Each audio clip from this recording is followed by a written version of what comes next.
People play games, friend. And welcome once again to another Friday live stream with me, Hunter, aka the Ultra American TTRPGer, aka the Jonestown of classic gaming.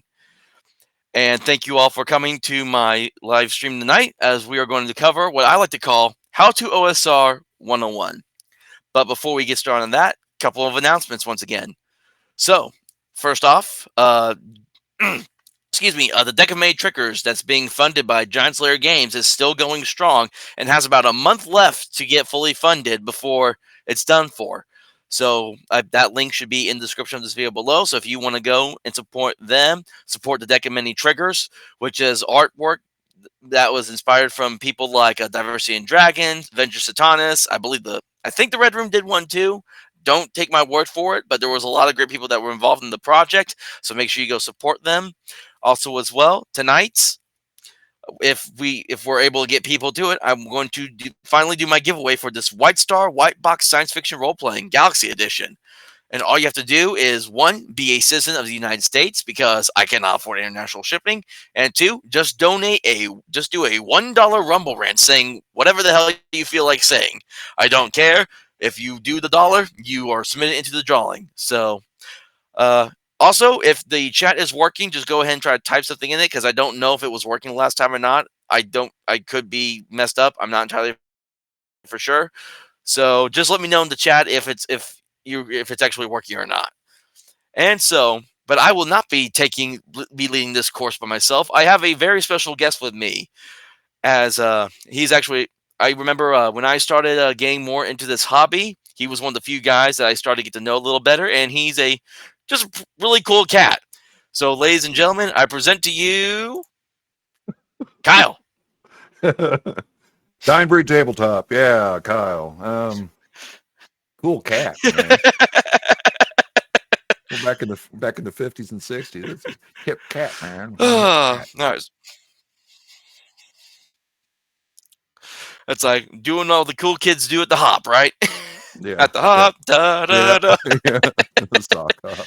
Yeah, that was even before my time. I'm old, but I'm not that old, man.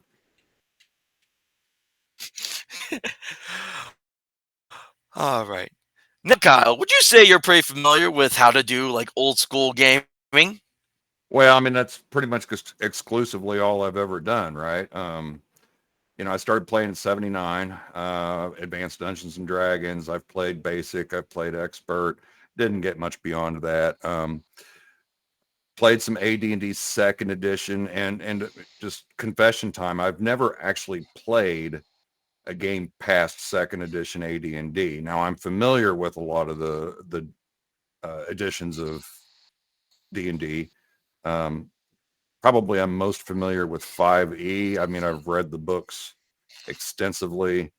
I've seen actual plays. I talked to a lot of people that play that system, so I'm pretty familiar with it.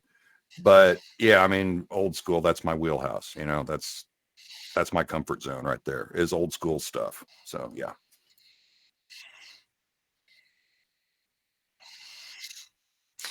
Yep. So I figured instead of just us just shooting the breeze and talking about listening to everyone get bored with our rants or whatever that we want to talk about, I feel like we would be able to go and read over something that a mutual friend of ours made. And so I will present to you. Give me 1 second here to. Oh, come on. Are you going to tell me that I can't share this now? Yeah, it's all right. All right. Is it really going to tell me that I can't share it right now? Oh, nope. There it is. It just opened. There we go. Okay. All right. From our mutual friend, Venture Satanis. Yeah, Venture. Hold on. Now it's taking me away from the screen. Oh, nope. Yep. I don't own this. I'm not super familiar with it. I know of it. Or Venture. Old school Renaissance like a no better come up. We are a little.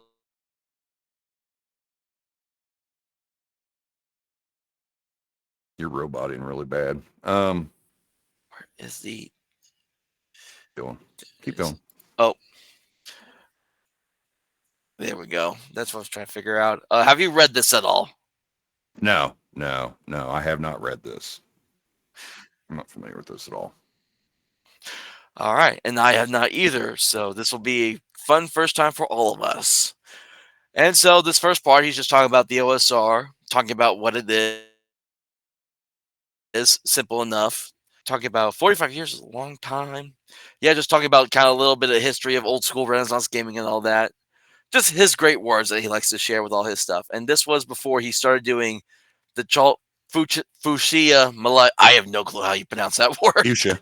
Fuchsia. Venger's Fuchsia. wording is always a something. Yeah, Fuchsia. Fuchsia Malay. fuchsia. That's correct. Malays, or however you pronounce that last part. Yeah, it's fancy Yep. French stuff, man. And so, I don't know. no, I started running because I said this on the Speakeasy on last Saturday, that I started running the Chalt setting using the Shadow Dark, Mm-hmm. and just going over some of the names he had for some of the NPCs was just hysterical. You had RDFU, Obi Wonk, Sika, and just some of the people they had in that. Just the names of them were just, we were all laughing. It was funny. Yeah. Yeah. Yeah. He can be a very funny And guy. so,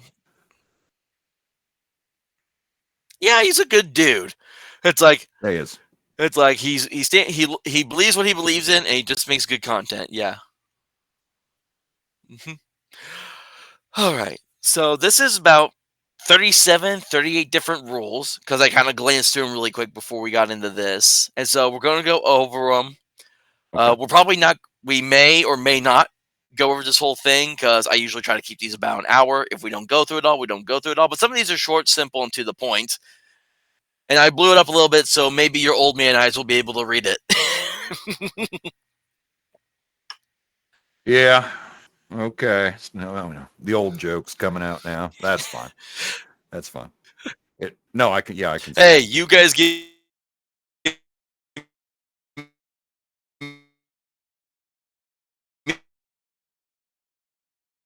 me crap for being the millennial all the time, the millennial fan. So, Yep. Yep. Yep. all right. Okay. Yep. Okay. Chat's coming through on my end. That's good. So we'll see if anyone else replies here in a bit. So started off with the famous.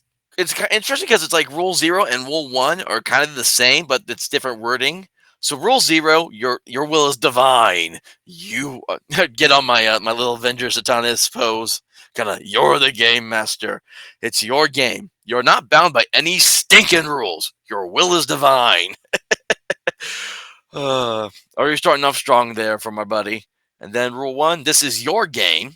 So again, this is your game. See Rule 0. Game masters, don't let anyone bully you, push you around, or tell you how to run it. But don't be so prideful that you're deaf to helpful suggestions or constructive criticism. What? Now this part actually, this kind of ties into something that I've mentioned because it was something you brought up on the big show. You brought up a question about, you brought up a statement about the focus has been more about now player agency, and everyone just forgets about the DGM agency now. Right. So it just makes me think about that because I thought that was a really cool thing that you said because it made me think. And I saw after I made my post about it, some other people commented about it too. Drivings and Dragons especially did like a whole video about the topic, and it was really cool. Yeah. It's a thing where it's something that does get overlooked a lot. The DM's also a player. They're not just a performing, circus animal for the players. And I think I like these first two rules because number one, I like Venger's take on the Rule 0. People talk about Rule 0 all the time, and you can do what you want. And I like the way that he phrases it. It's Rule 0, right? But the way he has Venger has a particular way of phrasing things that's always a little bit more. He's just very concise and clear and to the point, right? And then this is your game. Now, I think that it's important to note that the second part of rule number 1, don't be so prideful that you're deaf to helpful suggestions, is something that's overlooked because yeah, you're the DM, you're running the game, you're the game master, whatever you want to call it. But you've also got to the you need agency, but you don't want to have so much agency that nobody plays at your table, right? Exactly. Like Yeah. I've always said, like I'm always been big on Rule Zero. The GM should always have the final say in decisions, but there should also be that area for like if the players want to discuss about said ruling, that should Right. still be allowed as well to an extent. You don't want the players overriding you, but you also don't want to be like the asshole GM, basically, that you get Yeah. talked about on the back rooms of Reddit, as Ryan would kindly put it. Yeah. Yeah, you don't want somebody writing a Reddit post about you when you're a game master, that's for sure. Because it's usually not going to be good. Yeah. Yep. And then I really like Rule 2 because this one is kind of something that I always think is something that people forget about when it comes to TRPGs is have fun. My motto is have as much fun as possible. If you, the game master, aren't having fun, your game will suffer. Okay, that second part, I have to talk. I'm going to kind of get on my soapbox here a little bit because Okay. when this is something that I feel like tying back to also as well, and it's something I've always said is if I'm not having as much fun as my players are, I feel like I'm just doing this for nothing. Is something I have said before on like previous podcast episodes I've done, or when people have talked to me about running games and stuff. Is like we said, the GM is as much of a player at the table as the players are themselves. So the game master, even though he's got the more responsibility with the world of the game and the game, he should be still having just as much fun running it. So I like Right. that he points that out in that second half of that rule too. Mm-hmm. Yeah, I mean, I don't have And then anything additional to add to rule that. I think three: it's do not I think waste it's good. time. Oh, yeah, it's like again, it kind of just touches a little more in base on what we were discussing earlier. Yeah, so Yeah, do not yeah. waste time. Time is of the essence. Don't waste it. Keep things moving along. If the players or their characters are stuck and gameplay has stalled, gently nudge them along, give them props, and if that fails, force them to make a decision. And then it's just got a little description that he goes into. And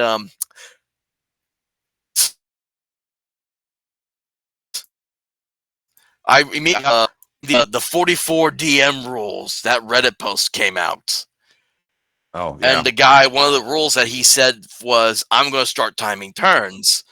And like the one thing I took about because I actually found all the 44 rules. I found like an image of them and I got them saved Oh, did you? somewhere because I was reading through it all just to see like what he said. Yeah, I found them. Eventually, I will go through them all myself because I want to do my own review. Because one of the things that I said was how he worded it was bad, how the delivery was bad, but the rules made sense. The majority of them did, and like you can kind of tell that this was just a DM that was just done with his table.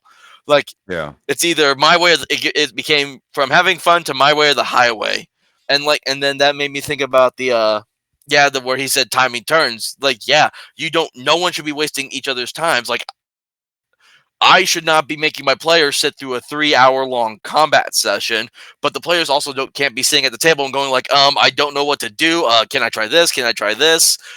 Kind of deal. Like they need to be like somewhat familiar with what they're doing and be able to make a decision like quickly if they can. Yeah, I think the only thing that I would say here is some of this is going to be dependent on the system you're playing, right? If you're playing something that's really crunch heavy, Oh yeah. um, it's you're probably there's wasting time, and I guess it depends on what you mean by that. If you're playing something that's really crunch heavy, like an old Rune Quest, for example, or something, or it's crunchier than D&D, it's gonna it's gonna take more time. Now that doesn't necessarily mean that you're wasting time, but it is that your combats are going to be Hmm. longer and there's going to be more decision making on the parts of the players. In general, though, this is Venger's book. It is OSR, like an effing boss, and so old Hmm. school is generally a rules light, and so it faster play is generally encouraged. Although sometimes I wonder if that's a more modern development or a more modern interpretation of OSR, because I can remember back when I was playing in the early days, that we didn't really waste time so much, but we would, well, maybe we did, you know, there wasn't this impetus to, or this sort of imperative to keep going, keep it moving kind of thing, keep the chow line moving kind of thing. That really wasn't around. So I don't know. It could just be my old man memory too. Yeah. Nah, I would kind of agree that some of the current style of OSR, I would possibly agree that it has been modernized a little bit for more of the modern audience, because one thing I shared was I think some of the retro clones do a lot better of explaining D&D more than D&D actually does, because I try to read through the AD&D and I get lost. But I pick up Swords and Wizardry, I pick up Medieval Fantasy, I pick up Shadow Dark, which is a combination of kind of both styles of play, and I get more. It makes the rules make more sense reading through those than trying to read through like old school D&D. And again, a lot of that was just how Gygax like to explain everything. So to those who knew Gygax, probably made sense to them. But that's all. And then you're so losing my train of thought here. And so you get someone like me, a millennial, who didn't start until like the 2019 when I started playing games. I don't get the same, what's the word I'm looking for? I guess vibe from it as like other old school gamers do. I don't know if that's the correct way to put it, but No, I mean, yeah, Gygax, one of his faults was he was very verbose. He liked to use big words. He had an amazing vocabulary. I mean, good for him. mhm. He helped me a lot as a young person increase my vocabulary. But yeah, it is a bit of a nightmare if you're not used to his particular style of writing.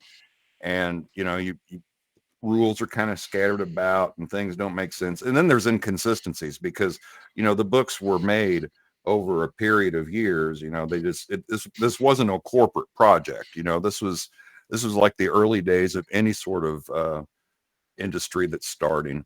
So you had a guy basically, and a few of his buddies making a game, and it took like 3 or 4 years to put this thing out. Right, Monster Manual was released in '77. DMG didn't hit the stands until '81. So you had a 4-year period. So anyway, that's all I'm going to say about it. I don't want to take up all our time here. I don't want to take up all our time, but You're perfectly fine. So rule 4, just milk it. And I know he ventures to Janice. I'm pretty sure he means milk it in more than one way, knowing him. If something is working really well, either or plan to milk it, squeeze as much juice as you can, otherwise leaving the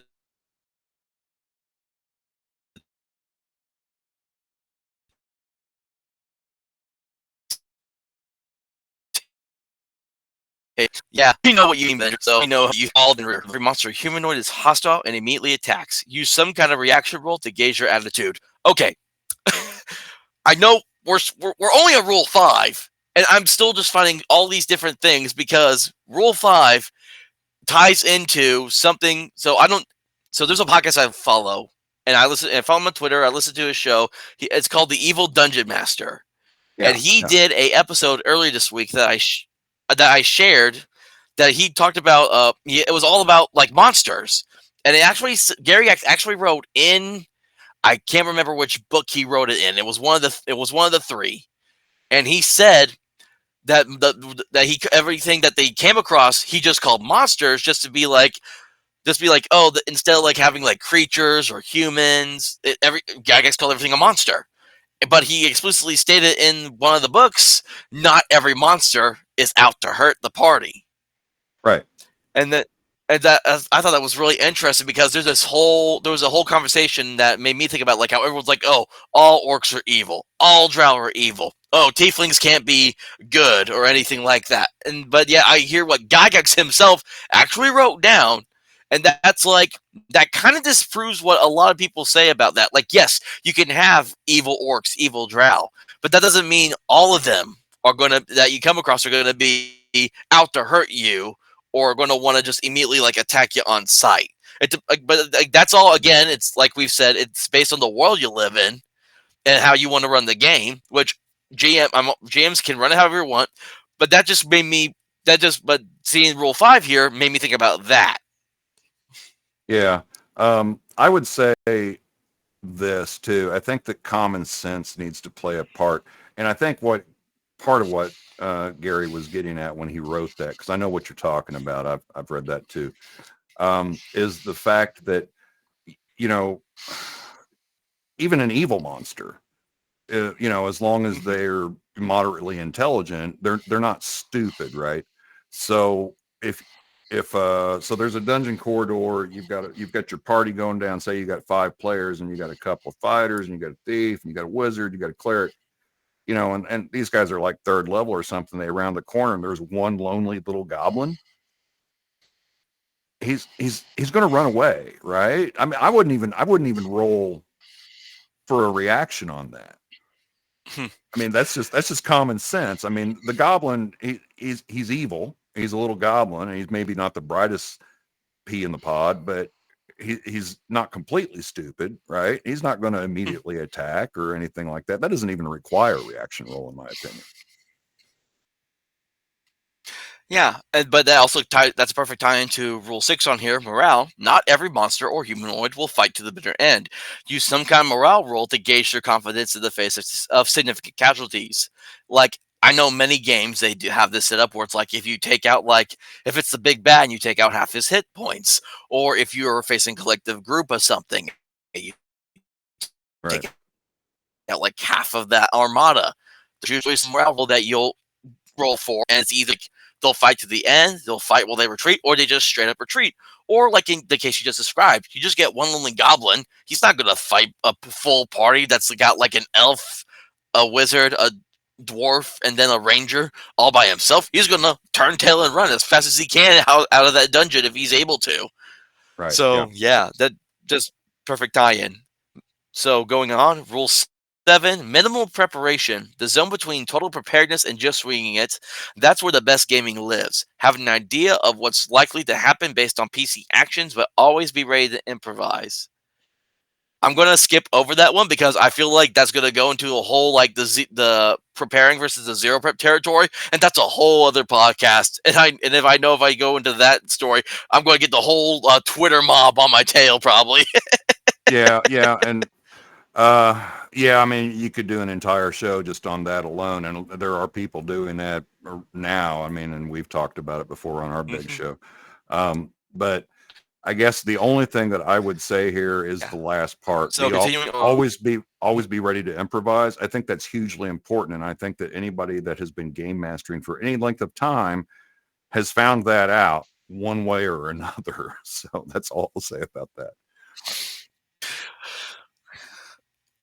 Oh yeah, because like I've explained before, like I've had like I can plan for like 5 different things through the party can cause at any moment, and they're always going to find the ones that I didn't plan for. And at that moment, I'm just like flipping through books, like, okay, what can I do? How can I remedy this? There we go. Okay, exactly. Yeah. All right. Rule 8: keep players playing. Don't make players sit out of the game for longer than absolutely necessary. Even if their character is dead or unconscious, get them back into the game within 15 minutes. If that means you have to flash forward or an NPC becomes the player's new character, then so be it. And this is actually so another podcast I listen to. It's called System Mastery, and what they do is they review a bunch of older games that are either really old or they're out of print. And one thing that they always mention in some of these older games that they review is that some of them have like these weird consequences for it's like if the player is like if they get locked up or if the character gets killed off in the game, it's just like, oh well, you can't do anything for this amount of time. Your character's just when it gets to your turn, it's just your character in the cell, and then we move on. Basically, is what they said. A lot of these old games kind of go for. Like a lot of them was like, oh, you as a GM have to play it this way because the character did that. And I like that this focuses on like you don't want the players just sitting there. You want to keep them going. You want them to be continuously playing. And of course, like, and especially when it comes to when you think about Avenger System Advanced Crimson Dragon Slayer, it makes character creation real easily. So that way, if their character did die, they can just easily just write up a new character and rejoin in the game. So I really like this rule a lot, and I think it focuses on those issues a lot. Yeah, and it also ties in with the earlier rule about fun, right? If a player's sitting at a table and they're not playing, then that's not fun. So,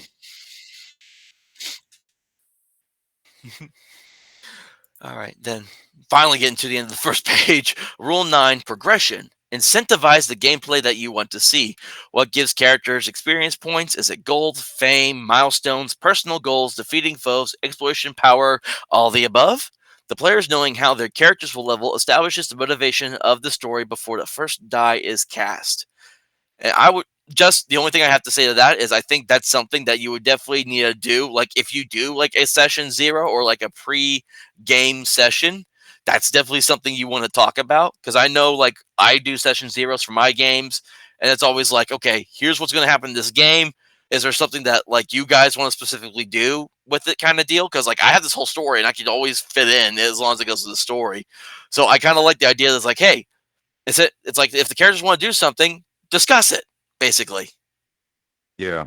Um, th- that's like one part of that equation. The second part is what he is a little bit more specific here, and he's talking about characters, they play the game, they want their PC to get better at stuff, right? You want to level up, you want to, increase skills, whatever system you're playing, however that works.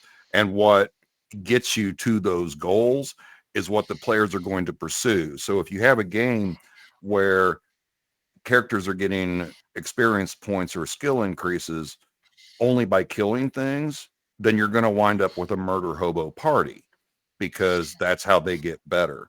If you have a game where it's gold for XP, um, so that pretty much getting treasure and magic items and stuff like that's gonna increase their character, then that's what they're gonna do. People are going to pursue it's the carrot and stick thing. You put the carrot out in front of them. That's what they're going to follow. So that there might be players that maybe violate that rule a little bit, and maybe they want to explore their acting ability or whatever the heck they want to do, and that's fine. But that's really the 90% of your players or more, probably 99%. That's the motivation is going to be that whatever the incentive is.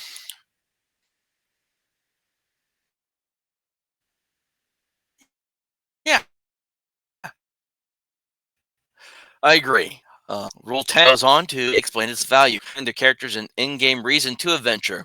And like it goes on like what we're just discussing, not just XP equals gold accumulated. Describe how gold allows one to buy training, improve one's reputation, or paves the way for carousing, wine, women, amateur dramatics, etc. So that kind of just basically just touched on what we just kind of talked about, where it's like if it's just gold to get the experience, that's all they're going to want to do. But it's also at the same time like, hey, the gold does a lot more in the game than just giving you the experience. Yeah, it's like money in the real world, right? I mean, you can amass a lot of money, but money's only really good for what you can use it for, or for the things that it can buy, right? And which is generally going to be things like improving your reputation or wine, women, and song and that sort of stuff. So Yep. All right. Rule 11. Remind them why they're entering. Some PCs of their goals, right? Gold players have chosen, for example, the dragon is said to be nigh unkillable. Felling such a beast would leave no doubt as to your greatness in the kingdom. Now, I'm actually kind of interested about this one. From your, have you ever had an issue like that where it's just like you're running a table and you had something planned, and then I guess it just says like the players just kind of forget what they're doing? Because I don't think I've ever had this problem before, so I'm kind of intrigued now, like of what kind of specific situation that would happen that this was like one of his rules. um, I've never experienced this whenever I've played. I do think that there are times when you get into, particularly in dungeon exploration, old school dungeon exploration, where you might be in a situation where the players get a little bit more focused on the micro or the minutia of what's going on at the moment. And so, if you've got a trap build room and there's monsters behind them, maybe they kind of lose sight briefly of the bigger picture or their ultimate goals. But I've never experienced it. I don't know. I suppose it could happen. I've never seen it. Yeah, I was just wondering. I just thought it was interesting rule. Going on to Rule 12, inspire, do not direct. Either let the PCs come to you or meet them halfway. Sorry there. Play it cool. Don't be too eager for them to engage the world around them. Otherwise, you may come off as desperate, and the lack of ver- verisimil- verisimilitude. Is that how you pronounce that? Verisimilitude. Yeah, realism. It basically means Yeah, that's a new one. it kind of means it's doesn't exactly mean realism, but it kind of means realism. So lack of realism. And the lack of realism will weaken immersion, lure them with intrigue, amazing places, fascinating people, and compelling situations. Now, this is I'm actually interested. I'm actually find it interesting that he puts the lack of realism because for me, I find the lack of realism in a game is what immerses me the most. It's when you try to make things like really realistic that I lose the immersion for me. Well, Like, and and I understand like there's people that want to do that. Go yeah, ahead. I'll let you go. it's not exactly realism. It's more of like consistency within the game world. I guess believability might be a better word for it. I probably misspoke there. Generally, people think of verisimilitude and you start thinking realism, but not realism in, oh, it's time to do the taxes, that kind of thing. It's more about consistency within the world building itself and the believability of it. It's just like when you watch an action movie and things are a little bit over the top, but you kind of get wrapped up in it. You get immersed in that movie. And so um it's that's verisimilitude, right? I mean, there's no way that Vin Diesel can do half the stuff he does in these movies, but in the moment while it's going on, it's believable to you as a participant or the audience. Yeah, I did look at the definition of verisimilitude real quick. It actually means the appearance of being true or real. So you were correct by definition with that. But I'm thinking, so it's more like it's not like, oh, like it's like it makes sense to go and like have a like decently long fight with a dragon, but you lose that immersion when, oh, you could just take off the head of the dragon with one swing, kind of deal. I don't know if does that make sense at all, or Yeah, I mean, I guess it depends on the kind of game you're running, right? I mean, if also you've true. got some, well, I mean, if the fighter's got some magical dragon slaying sword, then maybe lopping the head off isn't so far out of the realm of possibility. I don't know. It just depends on what you're doing. But I do think real quick that Rule 12, that's more art than science right there. That's something that's going to come with practice. Inspire, do not direct. First of all, he's alluding to railroading there because Hmm. you don't want to direct your players like a Oh. director on a movie set. You want them to kind of have their agency and do their thing, but you also want to inspire them and encourage them in ways as well. And that's something that really practice makes perfect. It's something I'm not sure that it can really be completely taught. I think you can have um, I think you can have things that will help you get better at it, but I think it's something that you've just really got to do. It's one of those things that you just got to do it and you'll improve over time. Okay.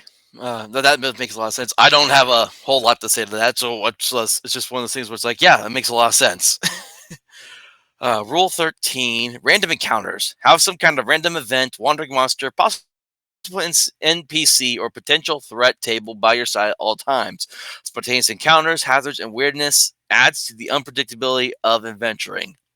I think that one's just kind of self-explanatory as it is, because like you got some tables, your party's out traveling, just roll and see what the fuck happens. Basically, I think that Yeah. one's kind of self-explanatory. And then Yep. 14, short should be short breath.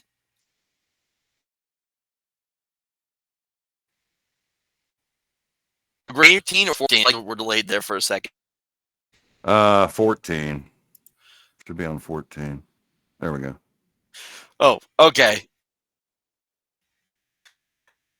All right. Sorry, I got confused for a second because I was starting reading. Yeah, come through on my headset. So I thought you were. I Yeah. thought there was lag. All right. No. So battles should be short rather than long. Do you want to be more like sport war? The leadership by the OS.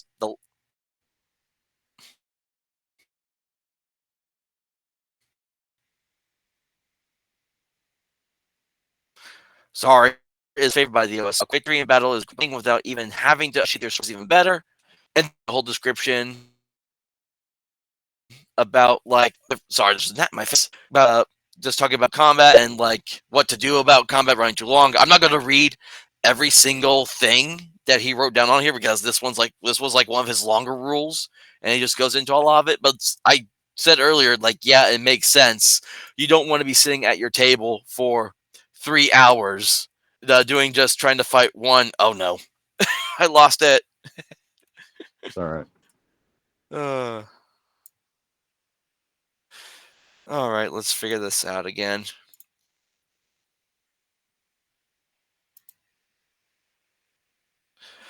Okay, hide that. Bring this back. There we go. Okay. On your end clearly, or Yeah, I can see it fine. Yeah.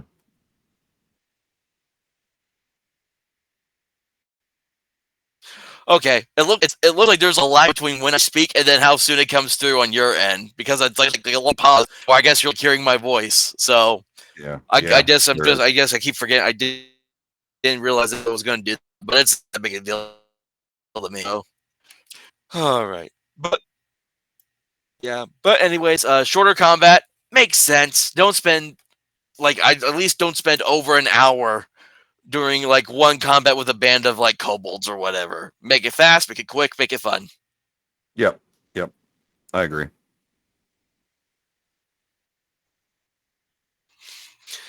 Yep. All right, continuing on page. Well, it says page 6 here, but technically the third page of rules. Rule 15, motivate MPs.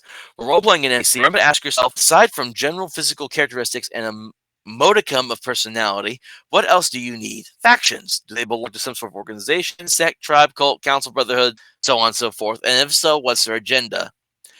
And I think that's kind of a interesting one. That's the funny clip of someone always being like, "Oh, what's this NPC's name?" And the GM's just like, "You weren't supposed to like know about them. I only brought them in to tell you about this so-so assignment or whatever."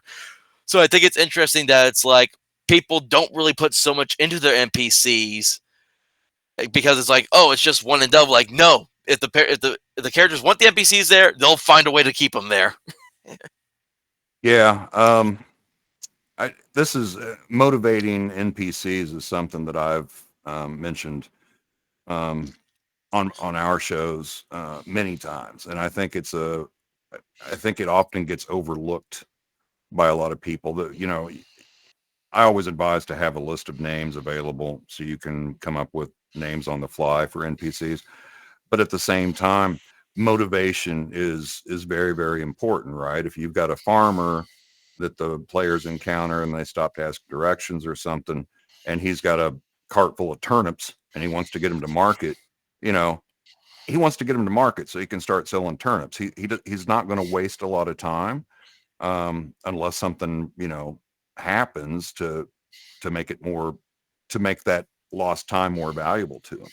And so I think, or whether it's the high priest of a temple who wants to convert people to his religion, that's going to be his motivation. Or you've got the greedy warlord who just wants money and power. That's his motivation. I think motivation is something that gets overlooked a lot. And I think that once you understand an NPC's motivation, or you assign them a motivation as a game master, it's going to be much easier to play that part as a game master, right? Because you know what's driving them. Yeah, and So my first thought, because I had two different thoughts that hit my head during thinking this rule. One, if people do want a list of names, I know where they can find one, and that would be our buddy Ryan's Village of Greenhaven, where Yeah. he's got a bunch of tables for all that stuff. So everyone should go get Village of Greenhaven.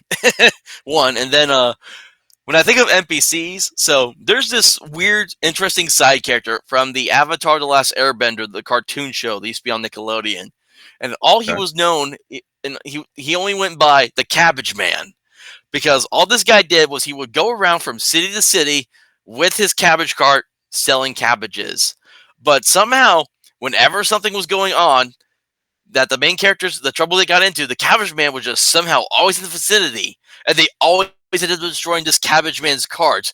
And it was always like when that happens, the Cabbage Man would always be like, "My cabbages," and he just became like this weird, memorable side character for just Yeah. absolutely no reason other than the fact that these kids were destroying his cabbage cart no matter where he went.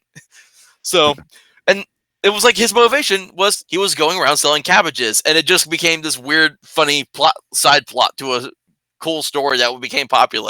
So Yeah. I just all right. Rule 16: 3 strikes, you're dead. PC death, 3 strikes and you're out. Generally speaking, I only kill player characters when 3 things have occurred: 1, a dumb decision; 2, bad luck; and 3, unfortunate situations such as a lack of preparation. You should have borrowed your elf's ring. No one comes to your aid. Where's the cleric? Or the PC did nothing to mitigate his circumstances, like immediately douse his burning self with water. If all 3 occur, then I don't feel the least bit bad about ending a character's life, or the whole party for that matter, and neither should you. I, I'm kind of mixed on that one a little bit. Just because, like, I know how some of us are when it comes to, like we don't want to hold our punches. We don't like if the TPK happens, the TPK happens kind of deal. But at the same time, I'm also kind of one of those players where it's like I don't necessarily want my player characters to die, but if the luck of the dice lead to that happen, the luck of the dice lead that to happening basically. Yeah. I mean, I don't know what to say about it other than the fact that generally the OSR that I'm familiar with is more, let the dice fall where they may. You don't fudge dice and, that sort of thing. He's not specifically talking about fudging dice here, but it kind of maybe suggests that possibly there would be situations where it would be okay. I don't want to put words in Venger's mouth because that's not what he's saying. So I don't really know. But then at the same time, I think back to when I was young and in the early 80s playing and stuff. And this is kind of, I mean, this is pretty much spot on, right? I mean, the GM didn't set out to kill anybody. And yeah, we let the dice fall where they may, but it was usually a combination of those 3 factors, or at least one of them. So Yeah, especially the dumb decision part. I can relate to that one so many times with just some of the yeah, not dumb decisions that not dumb decisions that have led to a player death, but dumb decisions that have gotten like my players in like sticky situations that they could have just easily avoided if they hadn't done that kind of right. deal. Yep. And and you talking about how like old school Dungeons and Dragons was back in the day. D&D was a lot more brutal back then than it is now. Like playing Yeah. AD&D, like how often would you say, like how many sessions do you think your character would last before it was time to make a new one? Oh, I mean, we used to go there. I've been in sessions before. Of course, we used to play long sessions back in the day because we were kids and we didn't have obligations of life. But I mean, we would. I think there was one time I went through 3 or 4, first level, but still, 3 or 4 characters in one session. I'm looking, and talking like an 8 to 10 hour session though back then. Yeah, but the fact that it would even last that long, given the stories I've heard about old school Dungeons and Dragons, that still seems like it was an accomplishment if you were able to get your character to live that long as a first level character, probably. Yeah, it wasn't as brutal as everybody makes it out to be. Now it is a more highly lethal game to player characters, but it wasn't. I don't know. There's like a lot of myths that grow up around this old school stuff, and sometimes there's like bits of truth in there, but it's not entirely true. Maybe things have been exaggerated a little bit. I I had some deadly, I played in some deadly sessions, and my buddy Balthazar was the GM, and that stuff happened, but at the same time, we also had sessions where it didn't. But a lot of it goes to what Venger's talking about here. If you get tired of rolling up characters, don't make dumb decisions, don't put yourself in unfortunate situations, and you're going to eliminate a lot of that just off the top, right? Check for traps. Check for traps, dude. you know? I agree. Yes. Oh, like I was reading through some of the traps that like Shadow Dark has in its book alone. Oh yeah, those can screw you over if you're not being careful. So yeah, Right. definitely check your traps. All right. Rule 17: measured verbosity. Verbosity: provide all relevant information up front and extraneous details only when asked for by the players. In the computer game Zork, you needed to enter the command verbose. Otherwise, you just got the name of the room. The response for the verbose command was maximum verbosity, but even that was pretty brief. I'm not quite sure what this one means. Can you provide some insight? Yeah. What he's talking about is don't provide relevant information, but don't over explain things. So the characters walk into a room. Okay. So you open the door and you walk into the room and you see uh it's about a 15 by 15 room, and towards the back wall you see some candles on a shelf, and then there's a desk in the middle and a chair behind it. And I would just leave it at that, right? And then if the players want to investigate, they're like, well, are there drawers in the table? Is there, a chandelier? They're going to start asking questions, and then you answer those questions as it goes on. But just basically give them the bare bones of what they need to know, but put it all up front immediately, right? You walk in and you make sure you mention there's a chair, there's a desk, and there's a shelf on the back wall that's got some candles on it. And then you start letting them ask questions and go from there, right? You let them explore. Let your players explore, but don't you certainly wouldn't want them to walk into the room and neglect to mention that there's a desk, right? Yeah, that makes sense. So basically, it's just give them like the bare bones information, but don't like reveal everything to you right off the bat unless they're asking like specifics. Right, exactly. Yeah. Yeah, it's like you walk into a room. There's a desk with a chair at it. It's like, what's the chair made of? Oh, it's made out of wood. I sit in the chair. You feel as the chair mimic bites into your ass. Yeah, the mimic chair. Yeah. Yeah. Yeah, exactly. I mean, that's you give them what they need to know at the time. Yeah, exactly. Rule 18: defer to player skill. Defer to player skill. If a player skill handles it well enough, don't worry too much about what's on the character sheet.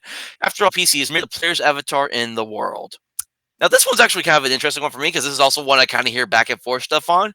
Because I hear people say, like, oh, well, if your character's not proficient in that skill, they can't really make the roll for it. But then I've also heard, like, well, just because your character's not proficient in that skill doesn't mean they can't at least try. Like, every character should at least be able to at least attempt to be able to do something, even if they're not, like, as proficient in it as, say, like another character. So I've heard the kind of back and forth a little bit on this kind of topic. Yeah, and he's specifically talking about player skill here. So let's say you're playing and you've got a group of people, and one of the people is a carpenter by trade in real life. And they're playing a fighter, and they go into a room and they start examining the desk, and he wants to look at, where the seams of the wood are and this and that sort of thing in order to see if there's a secret drawer hidden or a hidden compartment in the desk or something. That's a player skill, right? Because this guy's a carpenter. He knows what the hell he's looking for. Now, that doesn't necessarily mean that the game master has to be a carpenter in order to explain it, but that's when you talk to your players. You kind of get a sense of where this guy's going. Okay, he's looking for a secret drawer. There is one. And in this case, it's like, don't worry too much about what's on the character sheet. It's in a way, this is kind of talking about metagaming, right? Okay, And because I thought he was talking about like characters when he says players. So I guess you could take it either way.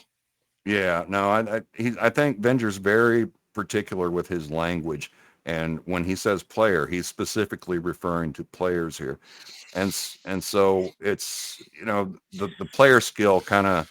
the character is just a fighter. He was a farm boy. He's not a carpenter, but the player is in real life. Just go with it is kind of what is what he's saying. And in other words, a little bit of metagaming, as long as it's not too far gone, is no big deal. Just let it go. Keep the game moving kind of thing. Yeah, that makes sense. Rule 19. Describe the action. When possible, describe attacks, maneuvers, and significant actions for both sides, PCs, and others. Always embellish a killing blow. That's the one they'll remember, the one that counts the most. And I think it's funny because as much as we all hate D&D, Matt Mercer himself has now coined the phrase that so many of us now say, how do you want to do this? Because Right. that's the one, because I catch myself saying that constantly whenever it comes to like the last HP of my boss, one player finally gets the move, and immediately I'm just like, how do you want to do this? So it's just funny that that that one saying, even though the show is so mid, it became so popular in this expensive hobby that we're in. Yeah, that's one of the appeals of Mercer's style, right? Is and this is something, and this is where you can see, and I am generally in a line with my partner Ryan on this, that um, Mercer has a lot of old school influence, and one of them is the how do you want to do this thing, right? It's one of the most popular parts of the show, and it really encapsulates this rule. Now, I don't think necessarily Venger wanted to give a shout out to Matt Mercer, but it is. I mean, the rule in general is a good one. It's just like, okay, roll a die. I got an 18. Okay, you hit. What's your damage? 6. Okay, and then you turn to the next player and go on, right? That's while it can be somewhat fun. I mean, you don't want to go over the top and spend and give a 10-minute speech about the combat scene, but you do want to say, okay, you swing your sword, uh, you know, and then you miss, but then you bring it back across and it nicks his cheek and you do 2 points of damage, that kind of thing. You want a little bit of description, but again, it's one of those things where you don't want to get too caught up in it because then you can bog your game down. So it's a fine line. Again, there's a little bit more art than science to some of this, and it helps to have a good vocabulary if you can do it too. Yeah. Then I think Rule 20 is kind of a simple one. We don't have to go into it because it's basically every set Rule 20 the Trinity. Every session should have some exploration, combat, and social interaction, even if it's just a 1 hour pickup game online. Self-explanatory right there, I think. Definitely don't want to be like, unless you're actually like you're explicitly telling your players like, hey, it's going to be like all combat or something, or you're just trying to do this big exploration thing. So, but definitely, you definitely want to try to mix it up whenever you can, for sure. So, I think that one's kind of like self-explanatory for the most part. Yeah, and the only thing I'll add to that is that and the reason he includes this rule in here is because this is going to satisfy almost every type of player you have at your table, because there's different types of players, and some like the social interaction and the role playing, and some like the combat. They just want to roll dice and hit monsters. And then you've got the investigator types that want to examine things and explore. And if you do 3 of these in once every hour, you're going to keep the majority of the players at your table happy because they're going to have stuff that they enjoy. hmm And then I'll say these next two together because I feel like they almost, when I look over just a little bit, they kind of, I feel like they tie in together a little bit. Rule 21, 2 and 6. When in doubt, give thing where maybe a 2 and 6 chance of occurring. Then Rule 22, they say they do it. If a player says that his character does X, then the attempt is now being made. Anyone can attempt to stop the character action from taking place, but not retroactively interfering with the original action. They almost kind of tie to me. I feel like they're kind of similar because one is talking about more of like you as a game master when you're trying to decide what may happen. This is giving you like, hey, roll like a die, and if you get like a 1 or 2 on it, then it's like it has a 2 and 6 chance of happening. And then for Rule 22, it's like the character is like, it's basically warning the players, be careful what you say your character does because it may bite you in the ass like a chair mimic. Right. um, Yeah, the 2 and 6 thing. I mean, I guess that's a. I mean, you could pick any number, right? He's doing a 1 out of 3 chance for something. If you don't know, is is the horse going to gallop this way as as it panics? And 2 and 6 chance of that happening. That just just something quick. Just it's just kind of a general rule. I wouldn't use it a lot.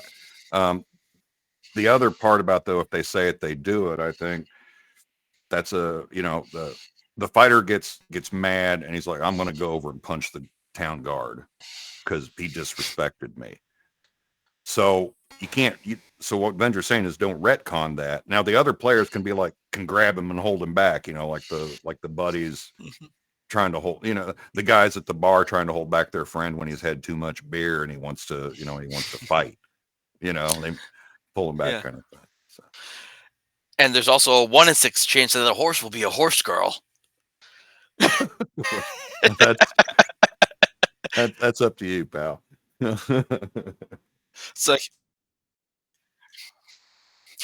It's like nay, Kyle, right? Okay. Oh, All right. Let's move it's on. like everyone tells Kyle, "Thank you for coming. This is probably the last time you'll be on here." No, no, no. I'll come on again sometime. Oh, probably. Ever since he Kyle Ryan did, I have to mention every now and then. Yeah. It's We'll fun. probably try to do a couple more. We probably won't. Yeah, we won't go through it all night. We'll probably go a couple more rules, and then we'll probably call it a night. Okay. So, rule 20, yeah, rule 23: keep the mystery. Not everything has to be explained. On the contrary, preserving some mystery will strengthen, again, basically realism and thereby immersion. To go ahead and read 24 real quick. Doom, whenever possible, foreshadow the terrible fate that will befall the PCs if continuing to pursue their present course of action. So that's 24. I immediately think of the character like, oh, like you just said, I'm going to punch the town guard, and then you as a GM are just like, are you sure? Yeah. Well, and it's also, foreshadowing is used in literature a lot, right?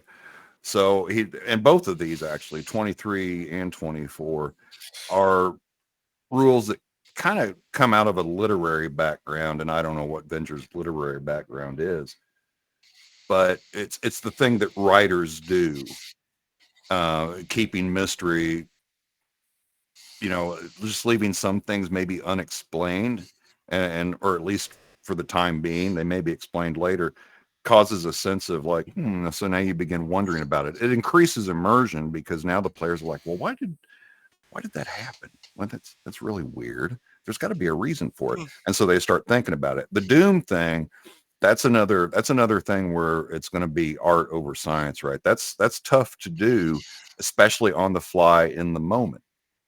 Um, it gets easier the more you do it. Um, and it's not always going to be possible. It's just like he says, whenever possible. And sometimes you're not going to be able to do it, and it's just going to be what it is. But that's all I got to Exactly. say. And then, yep. And then I think we'll do these final two rules and call it night. Rule 25: critical encounters. Critical failures happen seldom. Make them significant moments of the adventure. And then Rule 26: roll once. Roll once. Don't continue the roll looking for an excuse just because you're unhappy with the result. If the situation hasn't dramatically changed, there's no call for re-rolling the dice. And Yeah. Rule 25, my thought, simple enough. So does not. But then Rule 26, I think about like because I know some people. I've heard the stories about the guy who just likes they either try to hide the dice roll or lie about the dice roll, or like we were just talking about, the fudging of dice rolls from either side. Like it's basically it's like, hey, the die falls when the die falls. Yeah, and you don't want the thief, rolling the dice. Well, number one, in my opinion, the thief shouldn't be rolling the dice if he's trying to hide in shadows or something. But you don't want the guy being like, "Oh, okay, well I tried to hide in shadows again. Okay, well I tried to hide in shadows again." That's just silly, right? Just you roll once and then you go from there. The critical encounters thing. The older I get, the less I like critical successes and failures. And that's there's going to be a lot of people that disagree with me on this, and that's fine. I mean, you can play the game how you want. I have gotten to the point now where I don't like critical hits. I don't like critical successes, and that 20 doesn't mean a damn thing other than it's a 20 on a 20-sided die. That's just kind of my general take on it. That doesn't mean that I don't use them, because they're very popular with players. Everybody loves to get that nat 20, and everybody cheers, and it's a glorious day. But I think it kind of alters the game a little bit, and sometimes it can take it in directions where, as a GM, I really would rather not have it go. I won't get into that because I could talk about it for a long time. What? No, I agree, because that's one of the things that you guys talk about, and I've heard other people talk about, is just because you rolled that 20 doesn't always mean you succeed, because especially in D&D, some of the monsters have way higher armor classes than like 20. Like I remember one a little short I just watched on YouTube. It's like okay, roll an attack. The guy rolls 23. Oh, that misses, and everyone's just like, say what? Oh, was it a natural 20? No, it was like 17 plus 6. Oh, no, yeah, that misses. So, but yeah. And then it's like the old joke that you hear about. It's all over the internet. You see it in memes a lot and stuff. You know, I rolled to seduce the dragon. No, you don't. You don't even roll the dice, dude, because you can't seduce the dragon. No, it's an impossibility. I don't care if you rolled a 20 or not. It doesn't happen. Right. Number one, you should roll the dice when the GM tells you to roll dice. You know, you state your intention as the player character. This is what I want to do. Then the GM tells you whether or not you roll the dice. So the only reason because I would actually let them roll to seduce the dragon, only because I will then make them flip heads or tails to see which position they're going to get stuck in. Yeah. If they're the catcher. Yeah. It's like, oh, sorry, you're the bottom. I'm sorry. What? Mm-hmm. All right. Well, so those were 26 of the 37, 38 rules of our buddy Vengers, how to OSR like a fucking boss. So I think it's either. Oh, that wasn't the wrong thing. Sorry, Kyle. I didn't mean to make you disappear for a second there. All right. That's all right. Yep. And so you can get this on Drive Thru RPG. I believe he's either made it pay as you want, or if you do buy it, it's pretty cheap. Because I think I bought it for like $3 originally when I got it. Right. And so it's really great. Definitely, if you are a big fan of OSR games, like I've been getting myself into, because I've explored more OSR games, that's a fun little read to get through. Pick yourself get Chalt, because Chalt's now free currently. That's all the main campaign book. You can get that off Drive Thru RPG. And like I'm running it, like I posted my first session of running Chalt through with Shadow Dark last Saturday, and we had a blast with it. So it's a great setting. Good. Love the craziness of it, especially the Gonzo Fantasy. You take any OSR game and throw it with Chalt. That's how basically easy it is to do like conversions and stuff with the game. So yeah, cool. All right, well, Kyle, thank you for coming on. I know we've been planning to do this for a while, and so it's always great to get to talk to you. It's like the wise old sage teaching the young grasshopper like myself. Well, yeah, but you teach me things too, man, because you do. I mean, that's one of the things that a lot of us old guys tend to forget that we're old, right? And I think that we need to realize that there's the newer generations of players that are coming along, and I think that we can share our knowledge and not do it in a preachy sort of way, or beating somebody with a stick kind of thing. That we can have a conversation, and that this younger generation can take this knowledge and they can incorporate it how they want, because the game's always been evolving, right? The game is not the same. Now we can go back and play the old editions and play it in the way that it was, but the hobby as a whole, it's like anything, it evolves over time. And so I think it's important to have these sorts of things. I appreciate you having me on, man. Thanks a lot. You're welcome. And you can find Kyle on on X, Twitter, Twix, whatever you want to call it, under @DyingBreed TT. And he will always post up about the stuff that he does with Nerdcognito. Speakeasy this Saturday on the Rumble channel, so make sure you come and watch them this tomorrow. And always tune into the big show on Tuesday. I think you said, Kyle, you weren't going to be there for this next big show, but I mean, I even so, will be here for the one coming up. It'll be the next week, but I'm going to be the off. one after it. Okay, I couldn't remember if you said it was this week or the following week, so I apologize for the incorrectness on that. So yeah, and you can find Nerdcognito. The big show is on the preferred listening platforms of your choice: Spotify, iTunes, Podbean. It's all out there. I got an episode that I did with them. It's like 203 or whatever. So listen to that while you're still out there, because it's funny because I was actually told Ryan about this not too long ago. Was the people who made that game that refunded me the money for it, the account tried to charge me for it again after really? tried to charge me shipping and stuff, and I immediately I didn't have the money on the account, thankfully, at the time, so it didn't go through. But I immediately emailed them like, "Hey, I got refunded for this, and I don't want this. Please don't charge me for it again." But I still got the digital PDF though of the complete game, so they still sent me that. So I just thought that was funny and interesting that it worked. So I'll be interested to see if the book somehow still makes its way to me or not, if that gets messed up or not. So I don't think it will, but I mean, it would be funny if I did though. So If it does, I mean, I don't know. It's up to you what you do with it.